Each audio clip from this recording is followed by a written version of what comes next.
Before we begin, if you love true stories that send chills down your spine, make sure to subscribe, pause the video, and leave a comment below. What eerie tale would you like to hear next?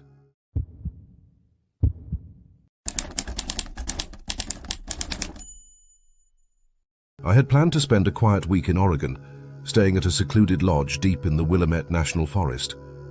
The place was isolated, far from any town, and accessible only by a winding dirt road that cut through miles of thick pine trees. Winter was just setting in, so a thin layer of snow covered the ground, but it wasn't too heavy yet.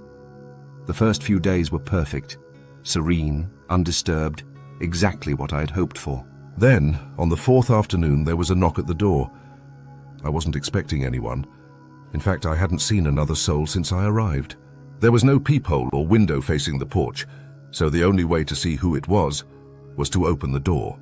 Standing there was a man bundled up in a thick winter coat and a grey beanie. His face was pale, cheeks flushed red from the cold, and snow clung to his jacket.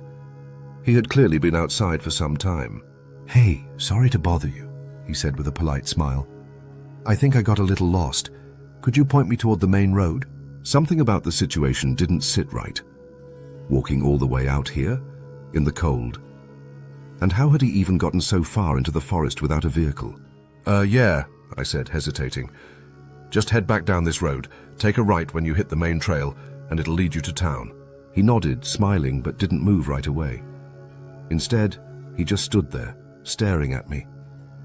The silence stretched long enough to make me uneasy. "All right then, take care," I added, shutting the door.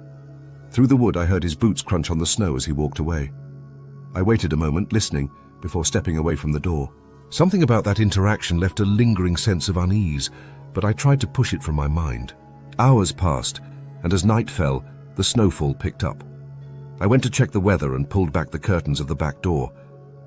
That's when I saw them, footprints in the snow. Not fresh, but not fully covered either. They circled around the back of the lodge. A chill that had nothing to do with the cold ran down my spine. Had he been walking around before knocking? Checking the place out? The longer I stared at the tracks, the more unsettled I felt. The sun had set, and the shadows cast by the trees made it impossible to see beyond the glow of the porch light. I closed the curtains and locked every door and window before retreating to my bedroom. I turned on my laptop, trying to distract myself, but the feeling of being watched lingered. At some point, exhaustion won out, and I started dozing off until a knock at the door jolted me awake. My heart pounded as I sat up, frozen in place. "Hey, it's me again," a voice called from outside. "Still lost. It's freezing out here. Can you help me?" It was him. My blood ran cold. Why was he still here? I crept to my bedroom door and listened. The knocking continued, slow and deliberate. I checked my phone. Barely any signal, but enough to dial 911. The dispatcher said a patrol car was about 20 minutes away. I whispered a thank you and hung up, trying not to make any noise. And then, the knocking stopped. The silence that followed was even worse. The wind outside had picked up, rattling against the windows, but I couldn't hear any footsteps. He hadn't walked away. He was still out there. My breath caught in my throat. I had to know where he was. Moving as quietly as I could, I crept to the front window and peeled back the curtain just enough to see outside. The footprints led up to my porch, but none led away. My stomach twisted. My pulse pounded in my ears. He had to still be standing there just beyond the door. I clutched my phone, ready to call 911 again, when something heavy landed on the roof. A loud thud directly above me. My heart nearly stopped. He wasn't in front of the door anymore. He was on the roof. I scrambled backward, locking myself in the bedroom. The seconds stretched like hours as I waited, every muscle tensed for another sound. Then, another thud. Closer. Was he trying to find a way in? Or had he already found a way, slipping through some unseen crack in my defenses, waiting for just the right moment? My pulse hammered as I strained to hear anything over the pounding of my heart. The wail of sirens cut through the silence, sharp and jarring. Flashing red and blue lights painted the walls in shifting hues. My legs felt weak with relief, and I started toward the door, reaching for the handle, when the shouting began. "Get down! Get down now! The command rang out, firm and unyielding, followed by the unmistakable chaos of bodies colliding. A heavy scuffle, the sound of boots grinding into the frozen ground, then a sudden, sickening crash. Something or someone had hit the ground hard. I pressed my back against the wall, listening to the furious struggle outside, fists slamming, cuffs snapping shut. The voices of the officers cut through the night, firm but tense. It turned out he had never left after that first knock.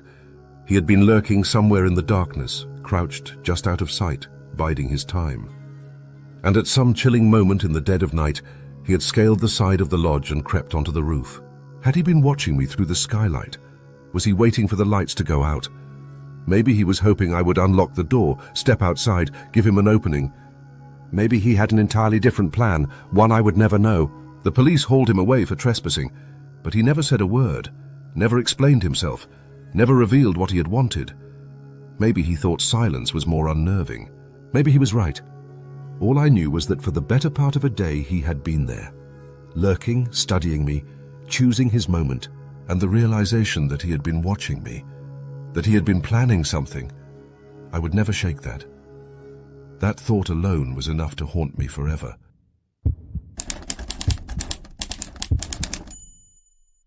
I worked the night shift at a small 24-hour ice cream parlor. It's a tiny place, just one room big, barely enough for a handful of customers to fit inside at once. Despite its size, it was a known spot in our quiet town, especially for teenagers looking for somewhere to hang out late at night. The parking lot was large, lined with empty storefronts, the kind of place that used to be bustling, but had long since faded into quiet decay. Most nights, the last of the crowds disappeared by 10, leaving only the occasional late-night visitor. My shift usually ran from 11 p.m. to 4 a.m., and for the most part, it was uneventful. I'd clean up whatever mess the previous employees left, and then I'd just wait. Around 1 a.m., a group of teenagers wandered in, ordering milkshakes and laughing loudly before heading back out. After that, things went silent. With nothing to do, I decided to deep clean the back area, tossing out extra trash that had piled up. The dumpster sat near the front of the parking lot, positioned beside the row of empty shops. I stepped outside, the cold air biting at my skin, and hauled the trash bags over the side of the dumpster. The night was eerily still, not a single car in sight, not even the hum of distant traffic. As I turned back toward the shop, something caught my eye. A light flickered inside one of the abandoned buildings. I stopped in my tracks. Maybe it was just a trick of the eye, a reflection from some distant headlights. But as I scanned the road, there were no passing cars. My stomach tightened. I took a few slow steps forward, keeping my eyes locked on the darkened windows of the empty store. The building had been closed for years, its entrance boarded up, but through the cracks in the glass I saw it again. A faint beam of light, shifting as if someone were moving inside. It vanished as quickly as it appeared. I swallowed hard. It had to be kids sneaking in for fun, right? Just some curious teenagers exploring the ruins of a forgotten shop. I told myself that as I walked back inside, though a gnawing unease settled in my gut. An hour passed. I leaned against the counter, zoning out, when a noise made my skin prickle. A sound against the wall. It was faint, a soft scraping, like someone dragging something along the other side of the building. My mind instantly recalled the light I had seen earlier.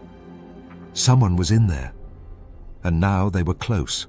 I considered calling the police, but before I could decide, the bell over the door chimed. A single man entered. That alone was strange. People usually came in groups at this hour, but this guy was unsettling. He looked to be in his 40s, his beard unkempt, his hair stringy and greasy. His clothes were wrinkled, and a sickly odor clung to him. He walked to the counter without saying a word, his eyes studying the display case, then flicking up to me. I forced a polite smile. "Welcome. What can I get for you?" He didn't answer. He just stood there, staring. Seconds passed. The silence stretched. Then, without a word, he took a step back, smiled, a slow, eerie grin, and walked out the door. A chill ran down my spine. Something about him, paired with the sounds from the abandoned building, made my skin crawl. I glanced at the clock. Still 2 hours left in my shift. I needed a break. Grabbing my lunch, I decided to eat in my car. Maybe stepping away for a few minutes would clear my head. I locked up, slid into the driver's seat, and let out a slow breath. As I ate, I kept my eyes on the ice cream shop, trying to shake the unease gnawing at my gut. Then I saw movement. From the corner of the building, two figures emerged. One of them was the man from earlier. The other was someone new, taller, dressed in dark clothing, and in his hand, something metallic caught the faint glow of the streetlights. My stomach dropped. They headed straight for the shop. The first man pulled the door open, and the two of them slipped inside. But they weren't moving like customers. They weren't browsing. They were searching. For me. My breath hitched. My hands trembled as I fumbled for my phone, dialing 911 with shaking fingers. As I pressed the call button, the taller man vaulted over the counter, disappearing into the back room. 30 seconds later, they both reappeared, agitated, scanning the shop. Then, as if realizing their mistake, they bolted. I watched as they sprinted toward the abandoned buildings, disappearing into the darkness just as flashing red and blue lights filled the parking lot. The cops arrived, sweeping the area, but the men were gone. One of the vacant storefronts had a forced open door, confirming what I already knew. They had been in there all along. I later pieced it together. The man had come in first to check if I was alone. When he confirmed it, he went to get his partner. But by sheer luck, I had chosen that exact moment to take my break. If I had still been inside when they came back, I don't want to think about what would have happened.